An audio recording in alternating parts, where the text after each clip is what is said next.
এটা হলো আমাদের ব্রাহ্মণবাড়িয়া জেলার বিশ্বরোড মোড়। এই মোড়টা আপনার চট্টগ্রাম বিভাগ, সিলেট বিভাগ এবং ঢাকা বিভাগ এবং ময়মনসিংহ বিভাগ বা দেশের বলতে গেলে এই যে একটা গুরুত্বপূর্ণ ট্রানজিট পয়েন্ট বা মোড়। এই মোড়টাতে আপনার কাজ চলতেছে প্রায় 2 বছর ধরে। মানে আজকে শনিবার আপনার জ্যাম পাইতেন না, শুক্রবারেও আপনার জ্যাম পাইতেন না, কিন্তু রবিবার থেকে ধরে বৃহস্পতিবার পর্যন্ত মানে এত জ্যাম লেগে থাকে যেন মানে মানে যাত্রীদের অবস্থা কুরুক্ষেত্রে বা ওই কারবালার ময়দানে মানুষ মরে পড়ে থাকলে যেমন বিভৎস লাগে, এরকম বিভৎস অবস্থা হয়ে যায়।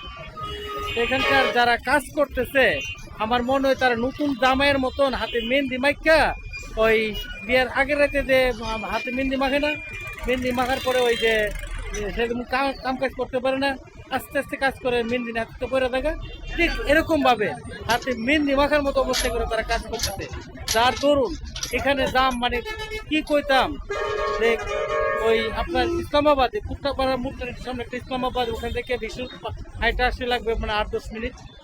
এইটুকু জায়গা আপনার পার হইতে 2 ঘন্টা 2.5 ঘন্টা লাগে। তো দেখা গেল কি অ্যাম্বুলেন্স ক্যারির যে পেশেন্টগুলো আপনার ঢাকা যাওয়ার জন্য যে রুগীগুলোকে অ্যাম্বুলেন্সে করে আপনার ঢাকা নিবে, তো দেখা গেল কি রুগীর এখানে আপনার 2-2.5 ঘন্টা 3 ঘন্টা বসে থাকা লাগে। তো রুগী তো আপনার বাইরে আর হসপিটালে গিয়ে পৌঁছাতে পারে না, রুগী এর আগেই মরে। তো আপনারা যারা এই এখানকার ডিস্ট্রিবিউটের কাজ কামের সাথে জড়িত আছেন, আপনাদের কাছে আর্নেস্টলি রিকোয়েস্ট করি আপনারা ভাই হাতে থেকে মেহেন্দিটা ধোয়া মনোযোগ দিয়ে কাজ করেন এবং যত দ্রুত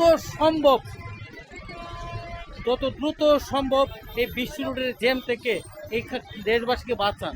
মানুষ আর পারতেছে না। আর যারা এখানকার ড্রাইভার আছেন, রিক্সা বলি, অটো বলি, সিএনজি বলি, বাস বলি, আপনার ট্রাক বলি, এই ড্রাইভার ভাইদেরকে অনুরোধ এখানে যতটুকু আপনাদেরকে মানে নিয়মতান্ত্রিকভাবে আপনারা একটু গাড়ি চালান। এই মুহূর্তের মধ্যে আপনারা দেখছি যে একটা জ্যাম লাগে গেলে একটা গাড়ি আরেকটা গাড়ির মুখোমুখি হয়ে বয়ে থাকেন।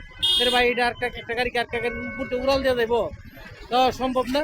তো আর এখানে আমি আবারও বলছি যে যারা এখানে কাজ করতেছেন দয়া করে হাতের নতুন জামাইয়ের মতো হাতের মেহেন্দি মুচ্চা ভালো করে মনোযোগ দিয়ে কাজ করেন, দ্রুত করেন, মানুষকে এই জ্যামের এই অভিশাপ থেকে মুক্তি দেন। আর অনেক রোগী মারা যাচ্ছে মনে হয় আমার, মানে হসপিটালে কেউ পৌঁছাতে পারে না যত টাইমে। আজকে শনিবার দিকে আবার ভাববেন না যে আপনার জ্যাম আজকে অফিস যে নাই, গাড়ি ঘোড়া কম, এই জন্য এরকম মনে হচ্ছে, কিন্তু রবিবার থেকে বৃহস্পতিবার আপনার বিভৎস অবস্থা হয়ে যায়, একেবারে কারবালার মতন হয়ে যাবে বা পুরোহেত্রের মতো হয়ে যাবে এখানকার অবস্থা। এই জন্য আমি আবারও কর্তৃপক্ষকে এখানকার নীতি নির্ধারকদের কাছে অনুরোধ করছি যে আপনারা একটু দ্রুত কাজ করুন এবং মনোযোগ দিয়ে কাজ করুন, যেন কাজটা শেষ হয়, এখানকার মানুষ মানে এই ঝামেলা থেকে বাঁচে। ধন্যবাদ।